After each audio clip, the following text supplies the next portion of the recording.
तुम्हाला वाटतं का की झोपताना मेंदू विश्रांती घेतो? मग हे ऐका. संशोधन सांगतं की आपल्या मेंदूची ॲक्टिव्हिटी रात्री झोपेत असताना दिवसापेक्षा जास्त असते.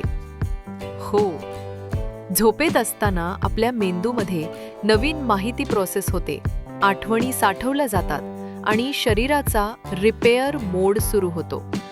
रेम स्लीपच्या वेळेत मेंदू स्वप्न तयार करतो, भावना प्रोसेस करतो आणि उद्याच्या तयारीसाठी मेंटल रिहर्सल करतो.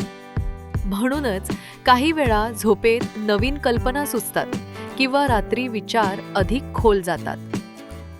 एका संशोधनानुसार झोपेत असताना आपल्या मेंदूत दर सेकंदाला लाखो न्यूरॉन सिग्नल्स फिरत असतात. जणू काही तो एक सुपर कम्प्युटरच.